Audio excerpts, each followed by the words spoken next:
Bonjour à tous, j'espère que vous allez bien aujourd'hui. Je vous fais une vidéo un petit peu exceptionnelle et exclusive. On va parler de plein de choses du Bitcoin, mais également de la Fed, des banques, des marchés. On va parler de plein de choses. Ça va être super intéressant. Vous allez apprendre également plein de choses. Et on va parler un petit peu des risques qui planent autour des marchés actuellement. Je rentrerai dans les détails de ces graphiques. Juste avant, je vous invite à mettre votre meilleur pouce bleu parce que là, vraiment, ça va être une vidéo masterclass et également de lâcher votre meilleur commentaire et de vous abonner si c'est pas déjà fait. Si simplement le marché traditionnel, la finance, les crypto-monnaies vous intéressent, c'est ce que j'analyse tous les jours. Donc, n'hésite pas à t'abonner. Également, il y a bientôt un nouveau mentorship qui te permettra de te former de A à Z 100% gratuitement qui arrive. C'est le premier lien en commentaire épinglé. Tu as juste à cliquer sur ce lien, à t'inscrire sur Bitget, notre broker partenaire qui t'offre 20 USDT en plus de ça en ce moment. En cliquant sur ce lien, tu crées ton compte et tu seras éligible pour avoir accès au mentorship. Alors, je reviens ici. Première des choses, la question c'est est-ce que la demande en Bitcoin est en train de faiblir et de s'estomper? Et aujourd'hui, on va analyser justement les net flows sur les ETF Bitcoin. Et ici, on peut voir que les net flows, donc tu as les barres vertes et les barres rouges. Quand c'est vert, ça veut dire qu'il y a plus d'argent qui rentre que d'argent qui sort. Et quand c'est rouge, c'est-à-dire qu'il y a plus d'argent qui sort que d'argent qui rentre sur les ETF. Ici, on peut voir que sur les ETF Bitcoin, on a eu des barres vertes qui étaient assez énormes. Mais quand on analyse un petit peu ici ces barres vertes et le prix, on voit que le prix ici, que tu peux voir en jaune, orange, est en train de consolider. Ce qui fait que le marché a trouvé un point d'équilibre entre l'offre et la demande, ou peut-être une période de distribution ou de réaccumulation. On va voir un petit peu ce que nous disent les ETF. Et ici, tu as donc les fameuses barres vertes. Donc quand c'est des barres vertes, comme je te dis, c'est du net flow positif. Quand c'est des barres rouges, c'est du net flow négatif. Donc on peut voir que ces barres vertes, ici, elles sont en train de diminuer.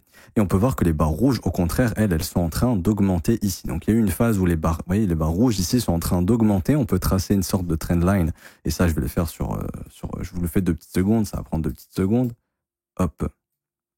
Et là, on peut voir ça. Alors, comme ça sera plus facile, je viens ici, je vous colle ça, je zoome et vous allez comprendre. Ici, on peut voir que les barres vertes, elles sont en train de diminuer. Ce qui veut dire qu'il y a de moins en moins d'inflow sur les ETF Bitcoin. Ça veut dire quoi? Ça veut dire que les institutions sont de moins en moins intéressées pour acheter du Bitcoin sur ces niveaux de prix.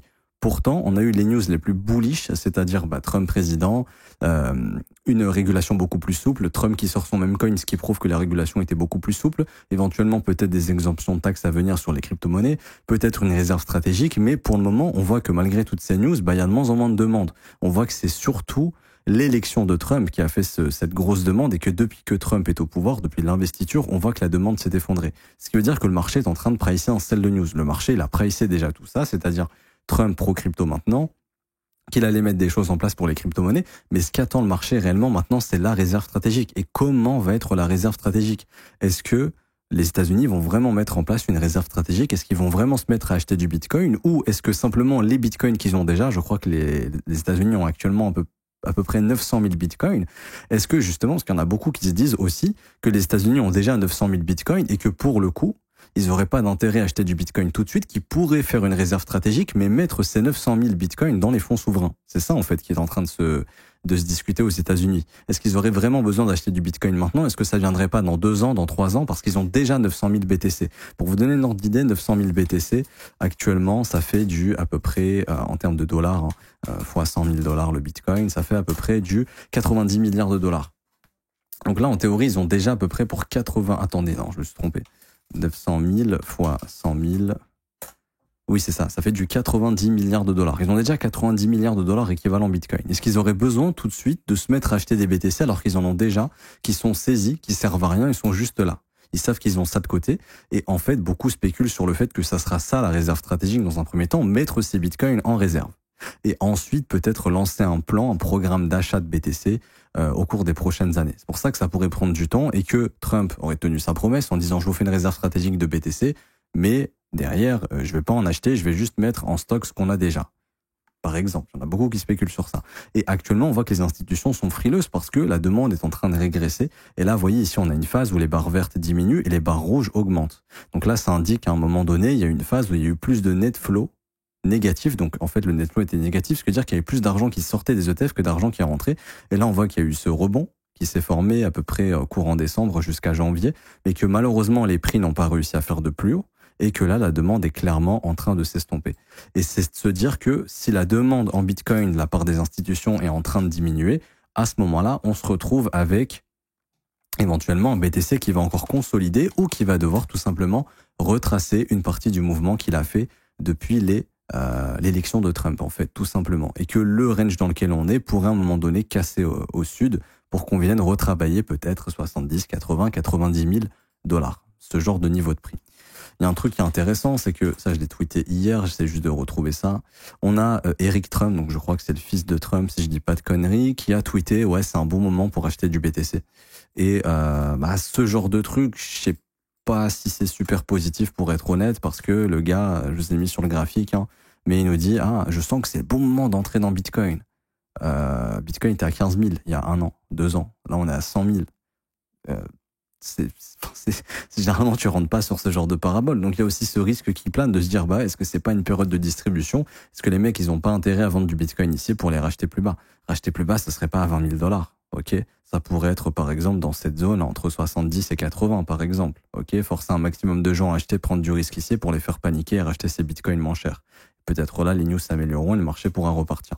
Mais ça, déjà, c'est propre au Bitcoin. Moi, ce dont je voulais vous parler, ça sera ça, la chose la plus intéressante de la vidéo. C'est ici les reverse repo.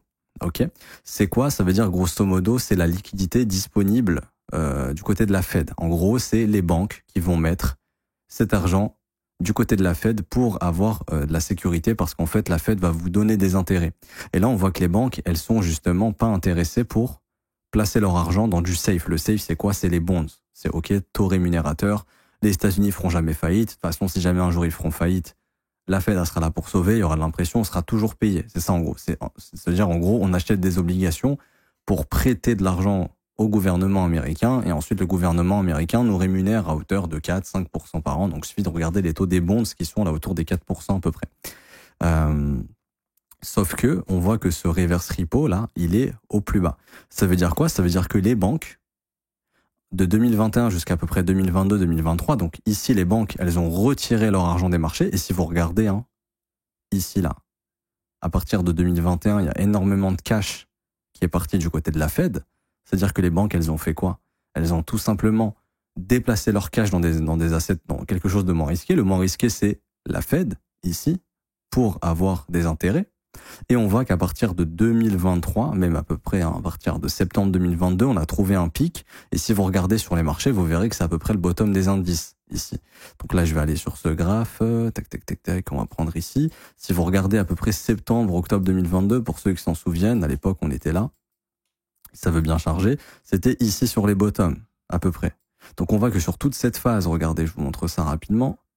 Toute cette phase ici, les banques ont déplacé leur argent des marchés pour l'envoyer du côté de la Fed et avoir des taux rémunérateurs, parce qu'ils estimaient que les marchés étaient beaucoup trop risqués. Et on voit qu'à partir de septembre, on a trouvé un pic. On a trouvé un dernier pic ici en décembre 2022. Et ensuite, ça a commencé à rebaisser massivement depuis avril 2023. Et quand on regarde les marchés, si vous prenez depuis avril 2023, c'est ici. Et regardez ce qui s'est passé sur les marchés, les indices américains, to the moon. Ce qui veut dire qu'à ce moment-là, les institutions faisaient 2 choses. Déplacer leur argent de la Fed pour les injecter dans des actifs. Ok. Est-ce que ces actifs c'était les obligations? La réponse est non, parce que si on regarde les ETF, le TLT ici, on voit que les obligations n'ont fait que se péter la gueule. Donc les banques et les institutions, qu'est-ce qu'elles ont fait? Elles ont retiré leur argent qu'elles prêtaient à la Fed, en fait qu'elles plaçaient du côté de la Fed pour toucher des intérêts, ce qui fait que la Fed était très liquide. Et elle, la Fed, son objectif c'était justement de pas réinjecter cette liquidité, parce que si elle le fait derrière, ça crée encore plus d'inflation, donc elle ne le pouvait pas parce que les taux d'intérêt étaient en train de monter. Du coup, cette Fed ne faisait pas grand-chose avec cet argent-là. Sauf que derrière, il se passe quoi? Il se passe que ces banques et ces institutions, elles sont parties dans quel genre d'actifs? Elles sont pas parties dans les ETF. Elles sont parties dans des crypto-monnaies, enfin du Bitcoin, avec les ETF BlackRock, etc. Elles sont parties dans des actions, des indices, le gros rallye Nvidia, etc., la reprise haussière de Tesla, l'explosion de Meta, de Netflix, etc. Enfin, il suffit de regarder les graphiques. Là, ça part en bulle, ça part en n'importe quoi. Nvidia ici, peut-être une bulle qui éclate ou qui va encore continuer, on ne sait pas. Mais ils sont partis clairement s'exposer sur ce genre d'actifs. Et ils sont pas partis sur les bonds. Et puis même Bitcoin, je vous montre rapidement. Voilà le Bitcoin. Donc ils sont partis sur ce genre d'actifs, donc du risk on, et également de l'or ici. Donc ils sont partis sur de l'or, des actions, des indices, du Bitcoin et d'autres crypto-monnaies éventuellement, mais surtout du Bitcoin grâce aux ETF Bitcoin. Et je pense que c'est surtout pour ça que BlackRock s'est dit, ils ont senti le truc, ils se sont dit ok, là il y a moyen de lancer un truc intéressant, parce que les banques, elles sont full cash. Si on sort un ETF Bitcoin et que le Bitcoin push un peu, il y a moyen qu'on fasse un ravage que ces banques aient du cash en trop, en fait, qu'elles savent pas quoi en foutre tellement elles ont de cash et qu'elles le placent dans l'ETF Bitcoin et dans tous les ETF qu'on sortira. Donc c'est pour ça qu'il y a eu l'ETF Bitcoin, l'ETF Ethereum, machin. Sauf que pour l'instant, les banques, ce qu'on a comme information, c'est que actuellement, soit elles sont pleines de cash, parce qu'en fait, quand leur argent, les banques sont placées du côté du reverse repo, quand le reverse repo est haut, ça veut dire quoi? Ça veut dire que les banques n'ont pas énormément de cash. En fait, elles ont du cash, mais les placer du côté de la Fed, elles peuvent pas l'investir. Donc ici, les banques n'étaient pas en train d'investir en 2022, 2023, c'est revenu progressivement en 2023 et en 2024. Sauf que le reverse repo est au plus bas, ça veut dire que les banques ont récupéré leur cash. Et quand vous regardez ce qui s'est passé sur les marchés, il s'est passé quoi? Les marchés ont explosé. C'est-à-dire qu'actuellement, les banques sont pas pleines de cash. C'est ce qu'on peut penser parce que les reverse repo est bas, mais vu que les marchés sont to the moon, c'est que les banques sont dans les marchés. Parce que si les banques étaient en train de sortir des marchés et que le reverse repo était bas, on aurait des dynamiques baissières sur le gold, Bitcoin, les indices, les actions, et on aurait également une remontée des bonds, des obligations. Sauf que les obligations, elles sont pas en train de remonter. Elles sont encore en train de chuter actuellement. Peut-être qu'il y a un bottom qui se forme, j'y viens juste après. Du coup, c'est de se dire quoi? C'est de se dire que actuellement, la Fed, son reverse repo, il est au plus bas actuellement depuis pas mal de temps. Ce qui veut dire que la Fed, en termes de liquidité, elle est pas super liquide. Ok, plutôt écrire un L comme ça. Liquidité qui est en chute. Les banques, elles sont soit full cash ou en actif. On sait qu'elles sont pas full cash, elles sont en actif. Pourquoi? Parce que si elles étaient full cash, les marchés seraient pas to the moon. Hein. L'or, il serait pas à 2800, 2900 balles. Meta, il serait pas à 700 balles. Les indices, ils seraient pas sur des records quasiment toutes les semaines, tous les mois. Ce qui veut dire qu'actuellement, les banques sont all-in sur les marchés. Et qu'à un moment donné, les banques, elles vont avoir un choix. C'est-à-dire que soit les banques vont rester comme ça, et la Fed va tout simplement être en galère de liquidité, et donc le pari des banques ici, c'est quoi? C'est on reste sur les marchés, les taux d'intérêt vont baisser, et tout va remonter, et on pourra prendre des profits, mais il y aura pas de crise, etc. Donc tout se passera bien, et on replacera un petit peu d'argent du côté de la Fed, et la Fed sera renflouée en liquidité. En gros, le pari, c'est quoi? C'est de se dire simplement que la Fed va réussir son coup de faire chuter l'inflation, que le marché du travail va pas être beaucoup trop fort non plus pour qu'il puisse baisser les taux, etc. Par contre, si ça se passe mal, vu que les banques, elles sont déjà all-in sur les marchés, il se passe quoi? Elles vont vendre tout simplement. Parce qu'elles vont se dire, ok, ça pue, la Fed, elle peut pas baisser les taux, les marchés sont en train d'atteindre un plafond, on se retire. Et ce qui pourrait arriver encore pire, c'est que ces banques, vu que les banques sont des, je veux dire un terme d'enfoiré, mais je le dirais pas, mais vu que ce sont des fous, les banques, très souvent, sont très leveragées. Ce qui veut dire qu'il y a un monde où, pour X ou Y raison, d'un coup, les marchés se retournent. Alors là, je suis sur le gold, mais peut-être pas sur le gold, hein. Mais si on va sur les indices, par exemple, fort à parier que si les indices, là, ils sont en train de former un top et que les taxes douanières de Trump, etc., foutent la merde, à ce moment-là, les banques, elles auront deux solutions. Soit holder en espérant que ça reparte, sauf que généralement, c'est pas trop leur cas, sauf si le marché crache trop fort et qu'elles ont pas le temps de le faire et qu'il y a un squeeze de liquidité. Ça veut dire quoi? Tout le monde est all-in. Tout le monde se dump sur la gueule. Il n'y a pas d'acheteurs en face parce que les retail, c'est pas eux qui peuvent absorber des milliers de milliards. Parce que oui, hein, ici, on parle pas de 80 milliards. Certains auraient pu dire 80 milliards. Non. Ici, on parle de plus de 100 000 milliards. 80 000 milliards. Au top, on était à 2130 milliards. Enfin, plus que ça, même. Donc, c'est des milliers et des milliers de milliards pour ceux qui n'ont pas trop compris le délire. Ce qui fait qu'une fois que les banques ici, elles se retirent, ça fait mal au marché. Ok. Donc, soit ça se passe bien, et à ce moment-là, les banques take profit un peu, etc. Les marchés chutent, et puis remontent par la suite, et puis on est ok. Sauf que si jamais Trump il fout la merde, que la Fed peut pas baisser les taux, que ça commence à paniquer sur les marchés parce que le marché du travail est beaucoup trop fort, que la Fed pourra pas baisser les taux, que Trump va refaire monter l'inflation, etc., etc. À ce moment-là, on va se retrouver avec probablement un marché en chute libre. Et c'est à ce moment où les banques qui sont leveragées vont devoir se retirer du marché, ce qui peut faire éventuellement un peu en mode crack Covid. C'est ce qui s'est passé d'ailleurs pendant le Covid. Si vous regardez bien ici, les banques, elles étaient full all-in sur les marchés. Quand il y a eu le Covid, elles sont toutes retrouvées all-in avec du leverage. Il s'est passé quoi? On a dû baisser les taux d'intérêt en express après pour sauver tout le monde. Mais ici, on a l'information que les banques étaient all-in dans les marchés. Donc, elles avaient énormément de cash également, mais pour probablement all-in, tout simplement. Parce que là, on voit que justement, les banques ont repris du risque de 2018 jusqu'à 2019. Les marchés étaient remontés, si vous regardez bien. Et ensuite, Covid est arrivé et on s'est mangé, du coup, ça. Parce que là, il y a eu 2018-2019, les banques, elles réinvestissent. On voit que le marché part en to the moon. Covid, il arrive, bam, sell-off, Black Swan, imprévisible. Tout le monde est all-in, bam, les banques sont liquidées. Ou les banques liquident leur position pour éviter de se faire justement margin call. Et derrière, on a la remontée des marchés puisque la Fed vient sauver tout le monde. Et derrière, vous voyez, le reverse repo, il est à zéro. C'est-à-dire que les banques, elles sont renflouées en liquidité. Elles all-in clairement. Vous voyez, carrément, ici, la Fed, elle avait zéro liquidité. Elle a tout filé. Enfin, les banques, elles elles étaient full cash, elles ont absolument tout acheté, tout a explosé. Ensuite, elles ont récupéré leur cash, elles l'ont replacé du côté de la Fed parce que les marchés, les rendements n'étaient plus intéressants du côté des actions, des indices, du gold, etc. Le gold faisait plus rien. Les bonds étaient en train de se casser la gueule, donc elles n'étaient pas intéressées pour acheter des bonds. Et derrière, bam, là ça rebaisse, c'est-à-dire que les banques récupèrent leur cash, vont l'investir sur les marchés, et donc là les banques sont all-in. Et c'est pour ça que la question c'est, on a des banques qui sont all-in sur les marchés, on a des banques qui, les marchés continuent de monter, donc si les marchés continuent de monter, c'est que probablement les banques sont pas en train de vendre massivement, qu'elles sont encore exposées, alors peut-être qu'elles distribuent un petit peu pour histoire de récupérer un peu de cash, sauf que derrière, si c'était le cas, cet argent il doit circuler ailleurs, l'argent ne disparaît jamais. Demain, vous perdez 10 euros, soit c'est quelqu'un d'autre qui va le récupérer. Par exemple, si vous brûlez 10 euros, c'est condamnable. On brûle pas de l'argent, on peut pas faire disparaître de l'argent, sinon vous touchez à la masse monétaire et ça devient un gros bordel. Et pareil, quand vous perdez 10 euros sur un investissement, ces 10 euros sont récupérés ailleurs. Le marché récupère l'argent qui est perdu, l'argent ne disparaît pas. La valeur d'un actif peut baisser, mais l'argent, lui, en circulation, ne disparaît pas. Et c'est ce qui fait que, si cet argent allait ailleurs, il va où? Parce que là, les indices, ils sont en train de faire du surplace, du coup, l'argent, il va où? Là. Il va encore dans des actions comme Meta qui arrivent à performer, etc. Et on voit surtout que c'est en train de se diriger vers l'or. Donc là, les banques, elles sont en train de se dire, OK, peut-être qu'elles sont en train de flairer que les indices et que Trump, tout ça, ça pue un peu. Elles sont en train de se dire, bon, on va aller s'exposer sur un truc qui, normalement, en temps de crise, est censé tenir. OK? Et du coup, est-ce qu'elles vont dans les obligations? Pour le moment, la réponse est non. Ici. Parce que si on regarde les obligations, alors où est-ce qu'il est mon graphe? Ici. Là, je vous ai mis les bonds. OK? Là, on peut voir que au niveau des bonds, on a eu un premier rallye en octobre 2023. D'ailleurs, Bitcoin actuellement est assez corrélé aux bonds. Et pour moi, c'est normal, puisque quand l'argent va dans les bonds, c'est que on est en train de flairer que sur les assets à risque, c'est peut-être pas trop ça. Bon, là, il y a eu l'ETF Bitcoin, les rumeurs d'approbation, donc il y a eu un rallye BTC. Ensuite, ici, les bonds ont chuté.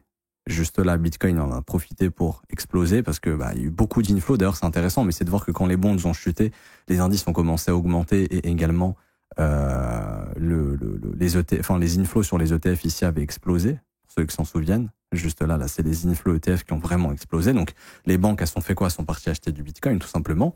Derrière, il se passe quoi? Il se passe que on se retrouve avec, les bonds qui chutent ici. Donc là, les bonds réaugmentent, Bitcoin chute un petit peu, consolide.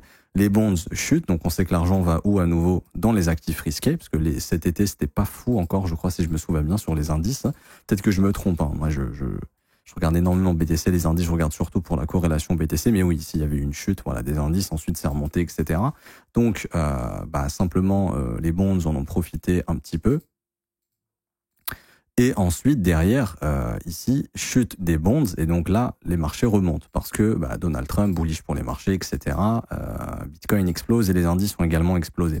Sauf que là, actuellement, les bonds sont peut-être en train de bottom, et on voit que Bitcoin consolide, que les indices consolident également, que le gold explose, et on voit que Bitcoin, malheureusement, pour l'instant, les institutions et les banques ne considèrent pas Bitcoin encore comme un actif refuge comme l'or. Parce que si c'était le cas, le Bitcoin devrait pump. Alors soit le Bitcoin est en train de mentir et nous prépare une future cassure et une grosse accélération.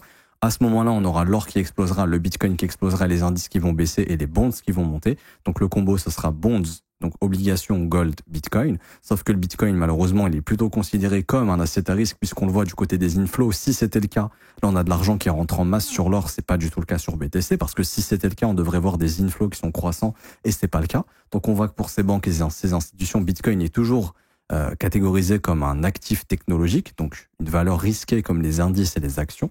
Et on voit que Bitcoin est en train de consolider exactement comme les actions. Et ici, on voit que les bonds, d'un point de vue technique, sont revenus repricer le dernier fair value gap qui, en plus de ça, était vectoriel et que le prix, là, est en train de nous marquer éventuellement la formation d'un bottom qu'il faudra observer.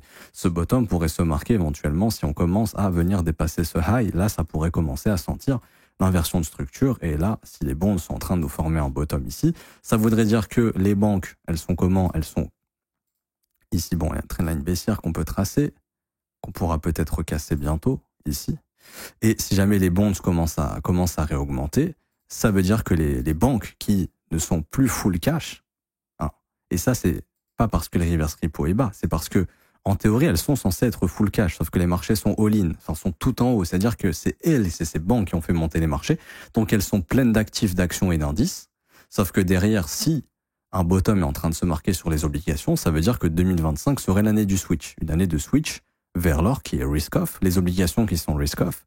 Et à ce moment-là, les banques pourraient se dire, OK, Si on revoit le reverse repo augmenter, c'est-à-dire que les banques retirent leurs liquidités des marchés pour les envoyer du côté de la Fed et avoir des taux rémunérateurs, et si les bonds augmentent, ça veut dire que l'autre partie du cash également est placée dans les obligations. Et là, ça pourrait indiquer qu'on est en train d'assister à un top sur les indices. Et ça pourrait expliquer pourquoi Eric Trump, qui bien sûr est bien conseillé et a un flair magique, entre parenthèses, serait en train de dire aux gens, achetez du Bitcoin parce que nous, faut qu'on le distribue. Et en fait, là, on serait tous en train de se faire berner. Ça se trouve, on est sur un énorme top. Alors, je sais pas si c'est le cas. Et de mon point de vue, je ne pense pas nécessairement personnellement que ce serait le cas.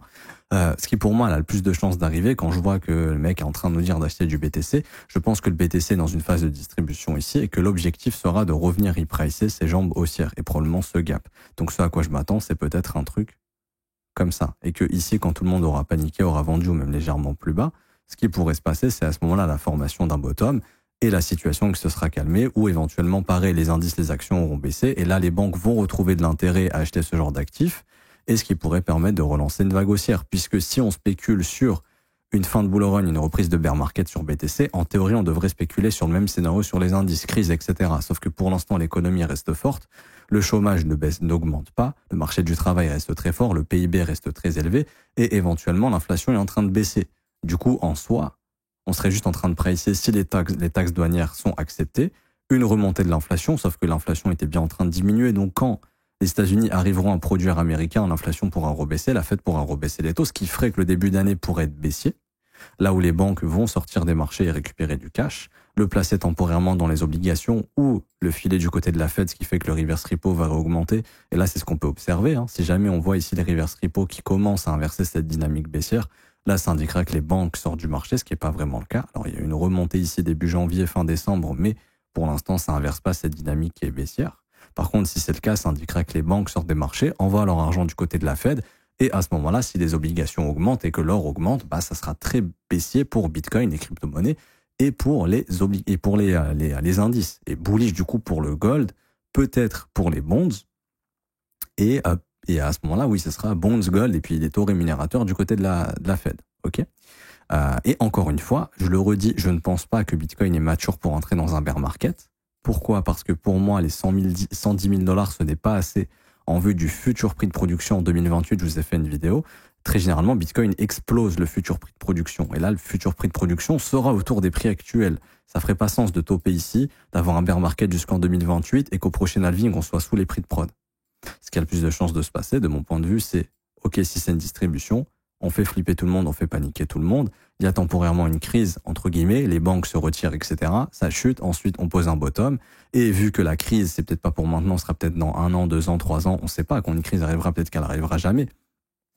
Mais en tout cas, les datas économiques ne nous pointent pas toujours vers une crise pour le moment, les datas nous pointent peut-être vers une remontée de l'inflation, et du coup une phase de panique temporaire, ce qui ferait d'abord chuter les marchés, peut-être premier, deuxième trimestre, les choses se stabilisent et ensuite la phase finale où les banques replacent leur cash dans des assets à risque et à ce moment-là, Bitcoin remonte, etc. Et la politique monétaire s'améliore et on a un dernier rallye sur BTC. Et là, oui, ça ferait sens que là, ce soit le top définitif puisqu'on sera bien plus loin du futur prix de prod de 2028 et ça nous laissera le temps de faire notre bear market, de revenir probablement sous les 100 000, de former un bottom et avant l'halving de 2028 de remonter au-dessus du futur prix de prod qui sera quelque part par là et qu'ensuite on refasse un nouveau cycle comme d'habitude, tac tac tac tac et puis une remontée du Bitcoin et puis peut-être là 300, 400, 500 000, sait-on jamais 2029, 2030 éventuellement.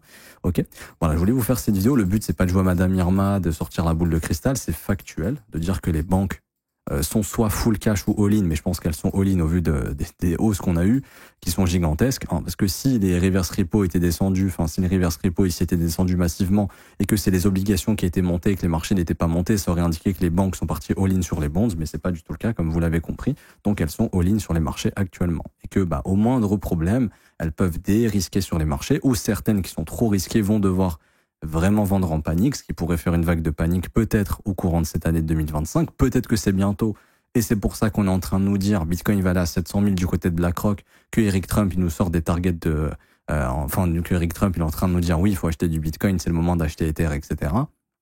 Que les mecs ont envie de faire entrer un maximum de gens maintenant pour faire paniquer beaucoup plus bas et racheter tout ça beaucoup moins cher. C'est une théorie, ok?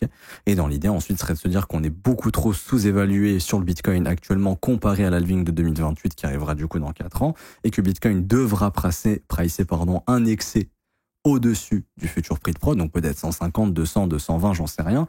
Et ensuite, le fameux bear market, avec peut-être cette fois-ci des vrais problèmes du côté de l'économie américaine, un PIB qui ralentit, Trump qui a échoué son pari et les États-Unis qui sont en galère avec une inflation qui est trop haute, du coup une Fed qui est obligée de laisser les taux trop hauts, et du coup peut-être là une crise financière, mais ça encore une fois, déjà savoir ce qui va se passer demain c'est compliqué, mais savoir ce qui va se passer dans 2 ans, ça révèle de l'impossible, à part pour ceux qui font les marchés, s'il y a des complotistes.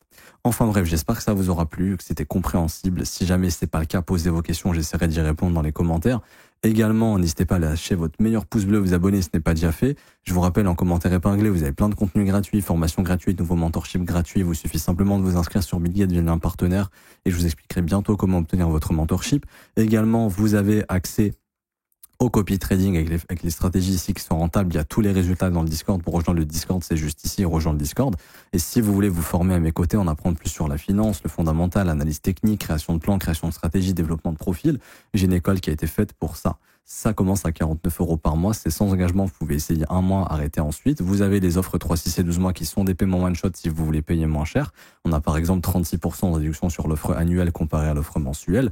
Vous aurez aussi accès à la formation de l'école qui est la formation la plus complète, 19 heures de cours vidéo, 8 modules qui vous forment de A à Z, et vous aurez aussi accès au brief privé et au Discord privé avec tous les élèves.